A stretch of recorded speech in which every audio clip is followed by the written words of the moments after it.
I'm going to die tomorrow. My life hath been wasted. I could have been a great king for God, but I chose not to obey him. I chose to forsake God. I was warned, but I hearkened not. Now I pay the penalty. That which is not right. Thou wilt not die on this day. Give these men the orders to fight. Offer them hope. Men of Israel, today we face our mighty foe, the Philistines. Be valiant, be courageous, march forward in the name of the Lord. Abner, lead the men into battle. Sons of Philistia, be ready for battle! We love them!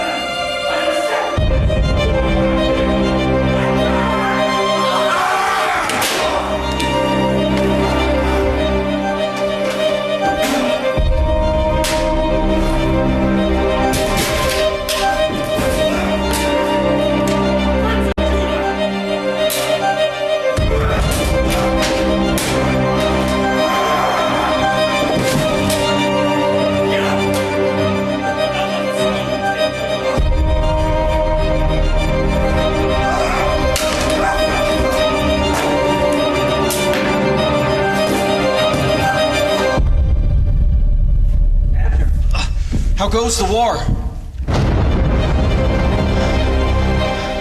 Many of our men are dying. The others have fled. My sons, Jonathan, Abinadab, Malchishua? Word has come. They have all died.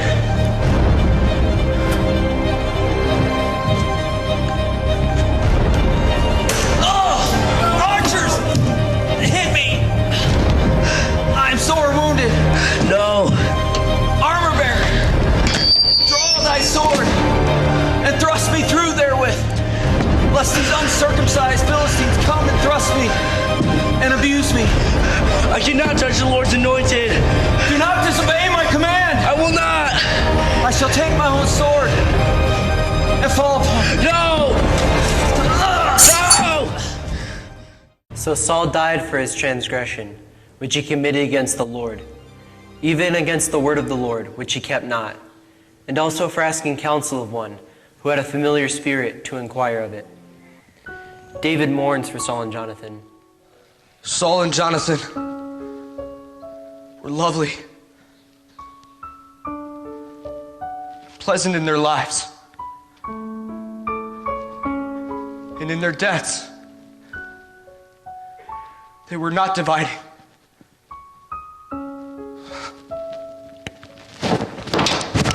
How art the mighty fallen in the midst of battle?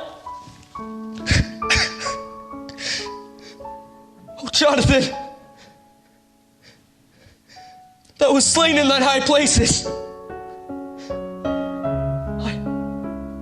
I grieve for thee, my brother Jonathan. Lord, shall I go up into any of the cities of Judah? Go up. Whither shall I go up? Unto Hebron. Everyone, Saul, the one who hunted for our lives, can follow us no longer. We are free to return to our homeland.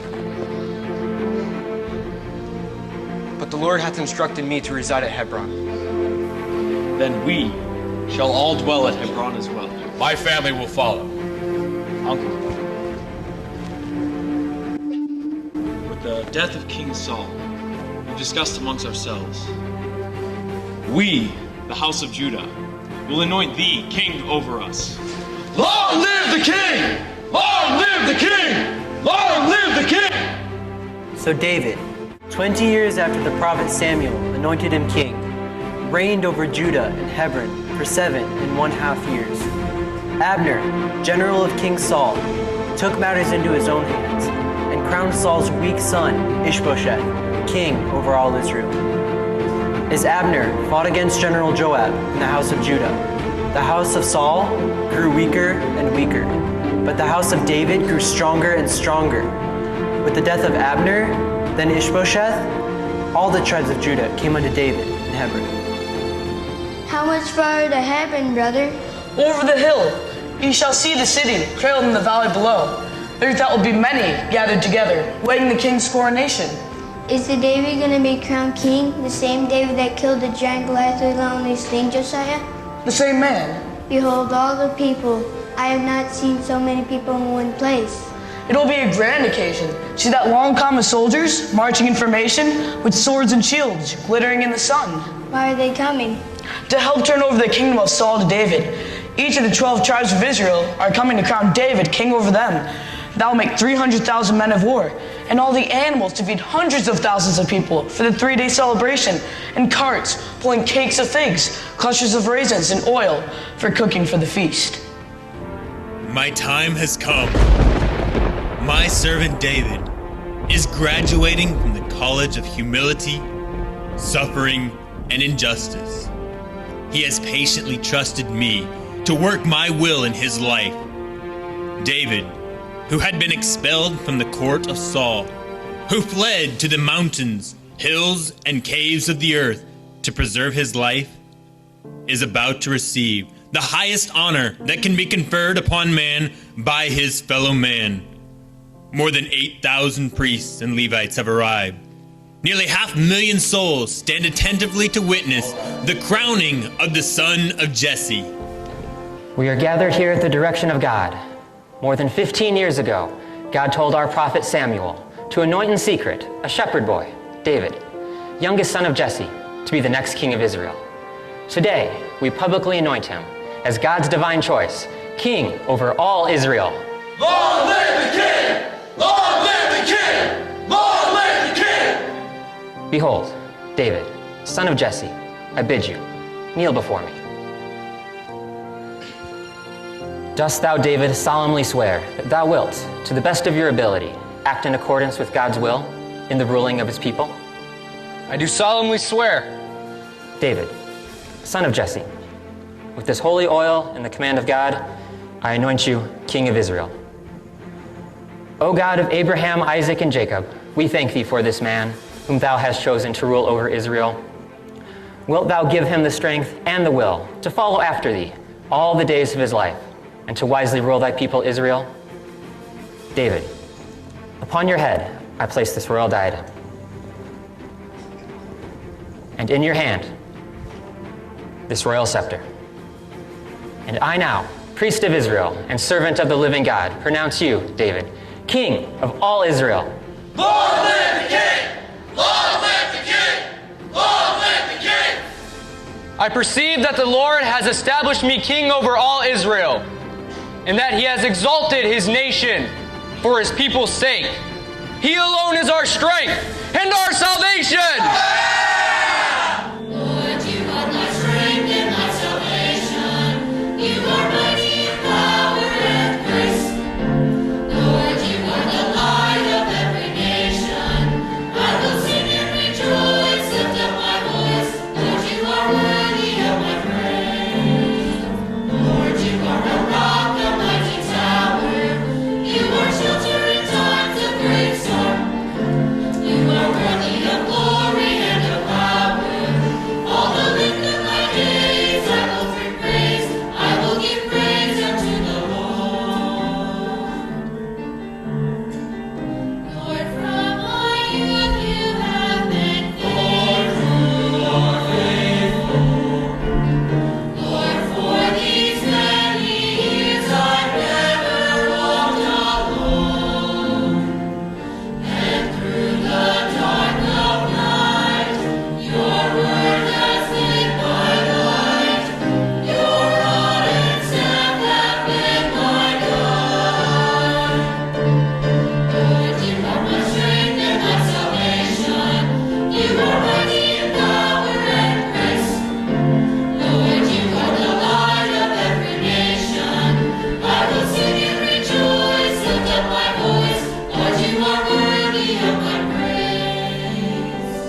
Men of my court, we have been together, many of us, since the days of the cave of Adullam.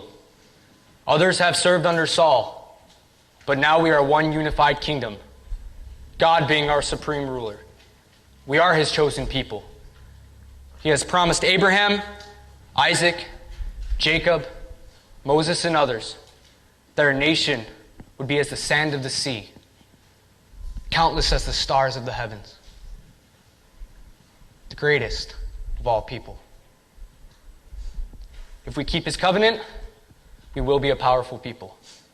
We shall keep his commandments and walk in his statutes, O king. Our first duty is to choose a site for such a strong and powerful nation to reside.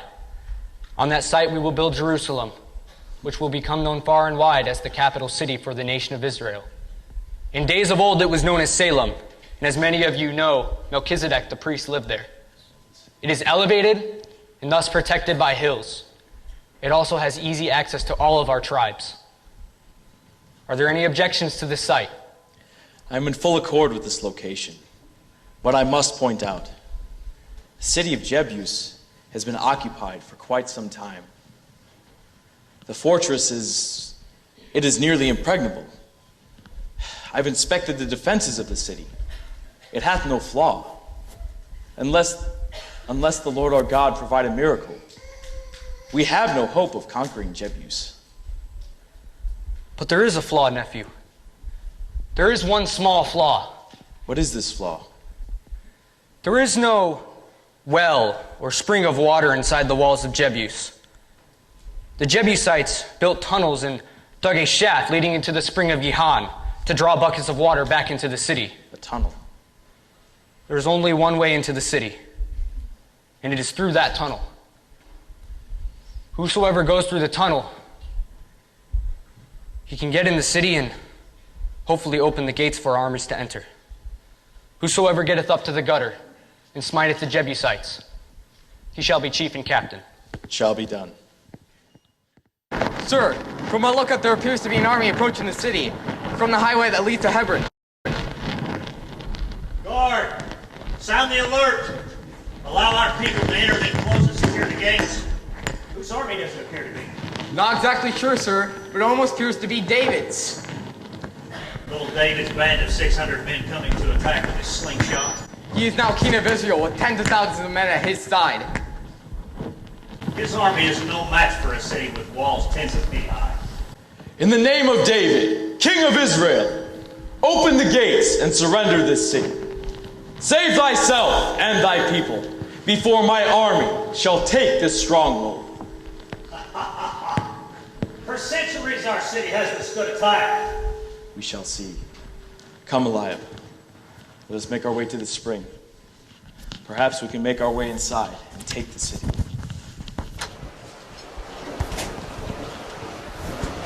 The water in the tunnel. It's getting deeper in here. Is that a light? I see a light. Quickly, make thy way back to David. Tell him that on my signal, he shall attack the north gate. Godspeed, nephew. The signal! Joab entered the city through the shaft. Armies of Israel, God hath given Jerusalem for our habitation. Forward! This is Jerusalem. I have set it in the midst of the nations and countries that are round about her. And David subdued Syria and of Moab, and of the children of Ammon, and of the Philistines, and of Amalek. And he reigned over all Judah. And the Lord preserved David whithersoever he went. And David executed judgment and justice unto all people. And it came to pass, at a time when kings go forth to battle, that David sent Joab and some of his servants with him. But David tarried still in Jerusalem. Joab, art thou ready to cross Jordan and besiege Rabbah? I shall go forth with the armies of Israel, to smite the children of Ammon from off the face of the earth. Go, Joab, but I will stay and govern the city, as a king should. Long live the king. And it came to pass, in an evening tide, that David arose from off his bed, and walked upon the roof of the king's house. And from the roof he saw a woman washing herself. And the woman was very beautiful to look upon. And David sent messengers and inquired after her. And she came in unto him, and lay with him. And when the morning was past, she returned unto her own house.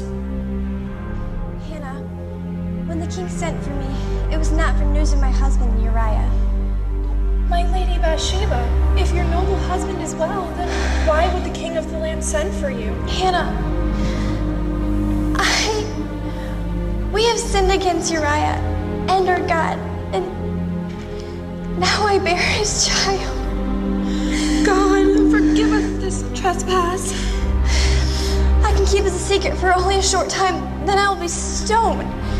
But if I tell, the kingdom will be found out, all of Israel will know our shame.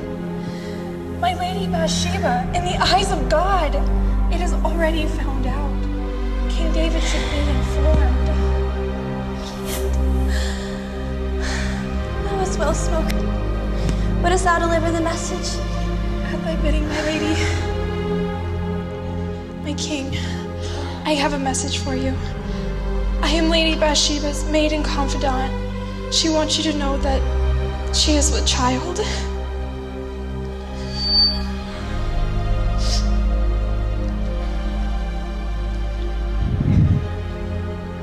You are certain of this?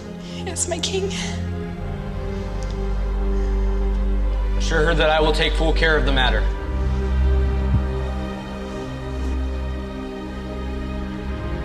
If Uriah finds out, he may revolt and turn the people against me. Lord, wait.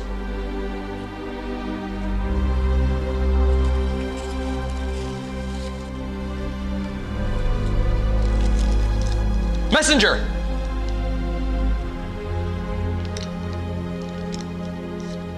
Take this note to General Joab on the battlefield. Quickly! This is a message from King David. A message. Unusual.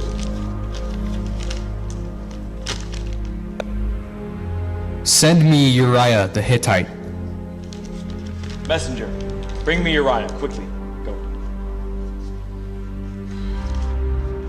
Uriah, the king requires your presence at the palace. Go quickly.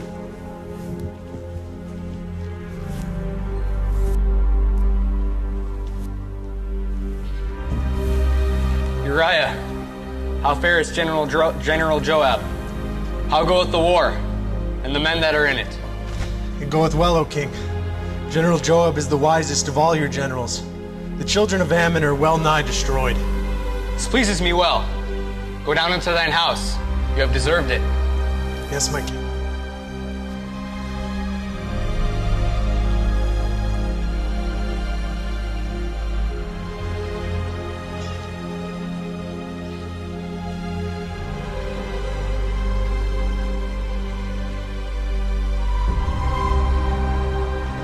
King David, Uriah went not down to his house, but slept at the door of the palace with all of thy servants.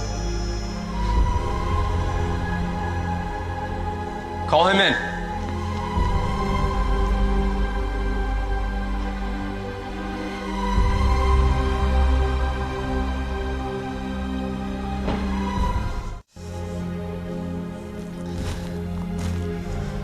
Camest thou not from thy journey?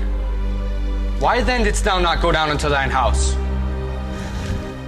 The ark, and Israel, and Judah, they abide in tents, and my lord Joab, and the servants of my lord are encamped in the open fields. How then shall I go into mine house to eat and to drink, and to lie with my wife? As thou livest, and as thy soul liveth, I will not do this thing.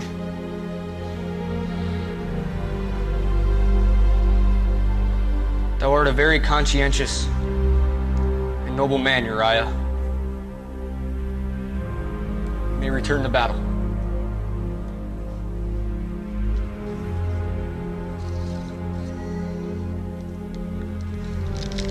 But take this message to General Joab.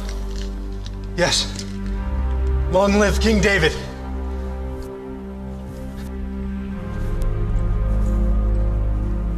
message from the king. King, return to your men.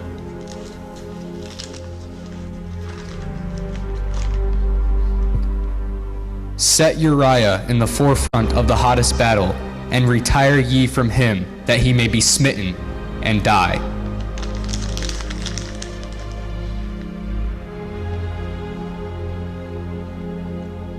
I will not question the orders of my king. And it came to pass that when Joab observed the city, that he assigned Uriah unto a place where he knew that valiant men were. And when the people of the city came out and fought against General Joab, there fell some of the people of the servants of David. And Uriah the Hittite died also. And it came to pass that when the wife of Uriah heard that her husband was dead, she mourned for her husband. And when the mourning was past, David sent messengers and brought her unto him. And she became his wife, and bare him a son. But the thing that David had done displeased the Lord. General Joab, have you heard the news? What news? We have a new prince. King David and Bathsheba have a newborn son. Son. Be gone. I understand now. I know why David wanted Uriah killed. Also, he could have Bathsheba. And to cover up what he had done. It is a sad day. The high esteem of David shall forever be impaired. Never, never shall his influence be the same. Now all Israel will know that David is but a common sinner, like the rest of us. In my mercy, David must be confronted. I will send the prophet Nathan to him. My king, there's a story I must share with you. There were two men in one city, the one rich and the other poor. The rich man had exceeding many flocks and herds, but the poor man had nothing, save one little ewe lamb, which he had bought and nourished up. And it grew up together with him, and with his children. It did eat of his own meat, and drink of his own cup, and lay in his bosom, and was unto him as a daughter. And there came a traveler unto the rich man, and he spared to take of his own flock and of his own herd, to dress for the wayfaring man that was come unto him, but took the poor man's lamb, and dressed it for the man that was come to him. The man that hath done this thing shall surely die, because he had no pity. Thou art the man. Thus saith the Lord God of Israel, I